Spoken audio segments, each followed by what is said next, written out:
तेलंगाना के बाद उत्तर प्रदेश को कई हिस्सों में बांटने की वकालत की है केंद्रीय मंत्री जयराम रमेश ने। जयराम रमेश के मुताबिक उत्तर प्रदेश के शासन में इसीलिए दिक्कतें आती हैं क्योंकि ये राज्य बहुत बड़ा है। हमारे editor in chief Rajdeep Sardesai से खास बातचीत में जयराम रमेश ने यह भी साफ किया कि ये राय उनकी निजी है और इस बारे में उन्होंने आला कमान से कोई बात नहीं की। हम आपको बता दें कि मायावती यूपी को बांटने की वकालत करती आई हैं, जबकि मुलायम इसका कड़ा विरोध करते हैं। देखिए पूरी बातचीत।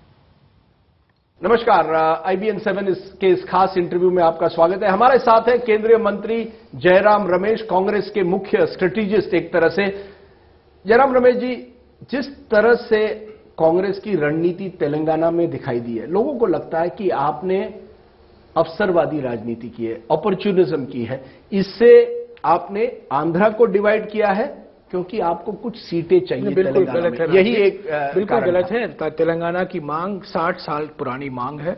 2004 से ये मुद्दा रहा है, हमारे मैनिफेस्टो में रहा है, CMP में रहा है, राष्ट्रपति के भाषण में रहा है। हमने आम सहमति बनाने की पूरी प्रयास की है।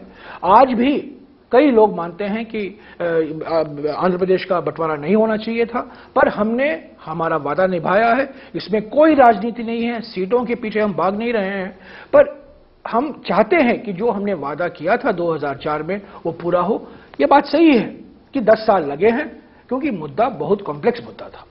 आप कह रहे हैं कि मुद्दा बहुत कॉम्प्लेक्स मुद्दा था, लेकिन साथ साथ ये सवाल भी जरूर उठेगा कि क्या आपने एक तरह से एक अब दूसरे राज्य जो हैं वो भी कहेंगे हमारे यहां बंटवारा होना चाहिए। उत्तर प्रदेश में लोग कहेंगे हरित प्रदेश बनाइए, बुंदेलखंड बनाइए, विंध्य प्रदेश बनाइए। महाराष्ट्र के लोग कहेंगे विदर्भा बनाइए, बंगाल के लोग कहेंगे राजदीप गोरखालैंड बनाइए, दार्जिलिंग के लोग कहेंगे। पश्चिम बंगाल और विदर्भा के बारे में मैं कुछ कहने वाला नहीं हूं क्योंकि मैंने उसका अध्ययन इतना गहरी तरीके से नहीं किया है।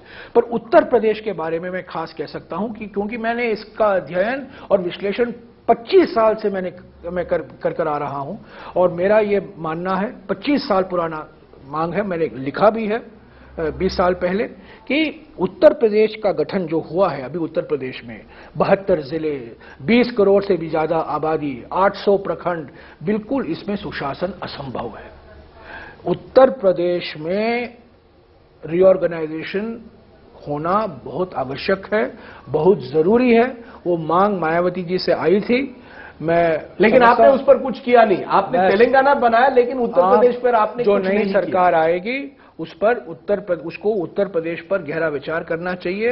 ये समय की मांग है क्योंकि देश का विकास तभी होगा जब उत्तर प्रदेश में विकास दिखाई देगी। और कोई भी सरकार आए उत्तर प्रदेश में, कोई भी किसी की पार्टी भी सरकार आए, मेरा यह मानना है कि सुशासन बिल्कुल असंभव। तो समय की मांग है कि उत्तर प्रदेश का भी विभाजन हो, कि 3 या 4 राज्य हो उत्तर प्रदेश। देखिए, ये कांग्रेस पार्टी की राय है? नहीं, मैं बार बार कह रहा हूं ये मेरी व्यक्तिगत राय है। नहीं, आप राहुल गांधी को एडवाइस क्यों नहीं करते? वो तो उत्तर प्रदेश से है।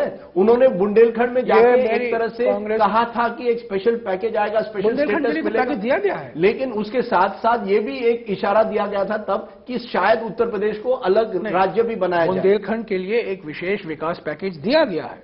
जो मध्य प्रदेश और उत्तर प्रदेश दोनों जो 13 जिले हैं बुंदेलखंड के जिलों के लिए एक विशेष पैकेज दिया गया है। राहुल गांधी जी गए थे और 2-3 बार गए हैं। मैं राहुल गांधी जी की वकालत में नहीं कर सकता हूं। राहुल गांधी जी क्या कहेंगे, क्या सोचेंगे, मैं नहीं कह सकता हूं। मैं फिर से कहूंगा ये कांग्रेस पार्टी की राय नहीं है। लेकिन आपकी राय है कि अगला विभाजन अगर किसी राज्य का होना चाहिए, प्राथमिकता उत्तर प्रदेश के लिए, प्राथमिकता उत्तर प्रदेश को देनी चाहिए क्योंकि आज उत्तर प्रदेश में विकास लाना बिल्कुल असंभव हो गया है। इतना बड़ा राज्य है, इतने कई जिले हैं, इतने प्रखंड हैं, 51,000 ग्राम पंचायत, 51 या 52,000 ग्राम पंचायत। तो इस पर आपने पहल क्यों नहीं उठाई? क्योंकि आपको लगा होगा शायद तेलंगाना में मुझे कोई सीटें मिलेंगी, इसलिए आपने जल्दबाजी में। दुनिया में 5वां या 6ठा स्थान पर रहेगा उत्तर प्रदेश अपनी आबादी के अनुसार। तो यही मैं पूछ रहा हूं कि आपने भी कोशिश क्यों नहीं? क्या आपको लगता है स्टेट रीऑर्गेनाइजेशन कमेटी अब होनी चाहिए, एक दूसरी स्टेट रीऑर्गेनाइजेशन कमेटी होनी चाहिए? नई सरकार उस पर विचार करेगी, पर उत्तर प्रदेश के पुनर्गठन के लिए कोई नई आयोग की जरूरत नहीं है क्योंकि ये बिल्कुल साफ दिखाई दे रहा है, बिल्कुल साफ है, हमारे सामने दिखाई दे रहा है।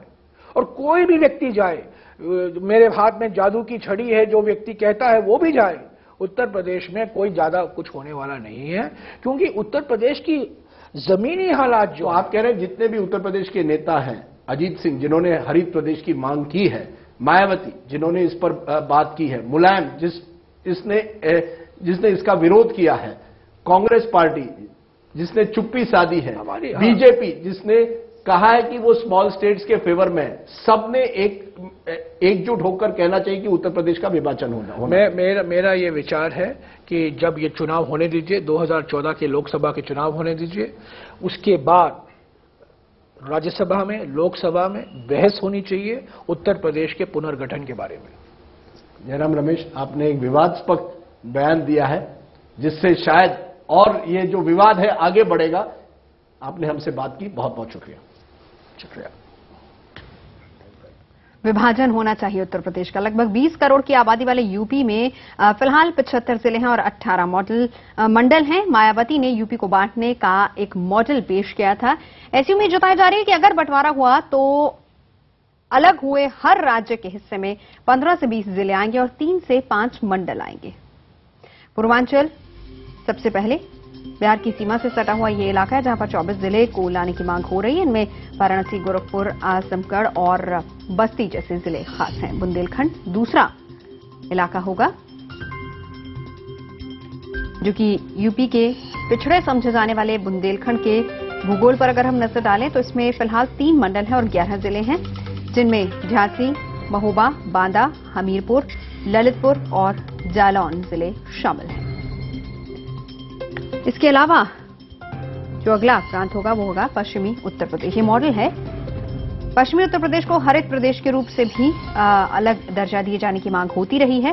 दिल्ली से सटे होने के चलते ये इलाका काफी विकसित है और इसमें आगरा, अलीगढ़, मेरठ, सहारनपुर, मुरादाबाद और बरेली मंडल अहम है।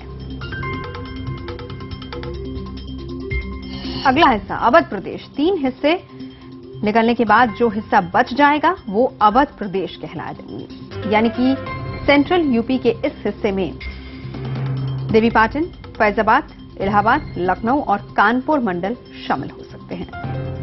तो ये एक मॉडल है जिसकी रूपरेखा तैयार की गई थी।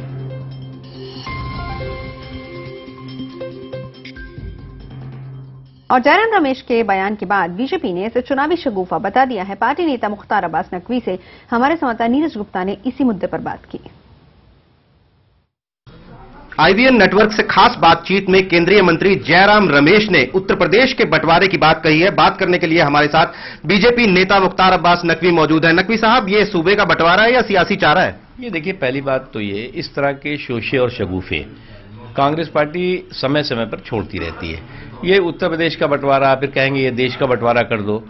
अरे भाई, इस बारे में एक सीधी पार्टी ने बार बार कहा है कि आप नए सिरे से राज्य पुनर्गठन आयोग का गठन होना चाहिए और तमाम पूरे देश में जहां पर बहुत सी जगहों पे मांगे हैं, उसके भौगोलिक, राजनीतिक, सामाजिक सारे पहलुओं का अध्ययन हो, उसके बाद इस दिशा में आगे हो। अगर आप इस तरह के राजनीतिक शगुफे छेड़ेंगे तो अभी कांग्रेस पार्टी ने जिस तरह से मिसहैंडलिंग की है तेलंगाना के मुद्दे पर, वो चाहते हैं पूरे देश में इसी तरह की। लेकिन जयराम रमेश कह रहे हैं कि ये मेरा निजी विचार है, पार्टी का इससे कोई लेना देना नहीं है। सवाल यहाँ पैदा होता है, ये निजी विचार ही करते हैं ना, इस तरह के निजी विचार करके शोशे और शगुफे छोड़ देते हैं। उसके बाद देश जो है वो देश में हंगामा शुरू हो जाता है। उसके बाद वो कहेंगे कि जी ये तो निजी विचार थे। यही मैं बात कहना चाह रहा था कि 2011 में जब मायावती ने केंद्र को प्रस्ताव भेजा था, यही सरकार थी यूपीए की सरकार, और इन्होंने वो प्रस्ताव यूपी के बंटवारे का वापस भेज दिया था।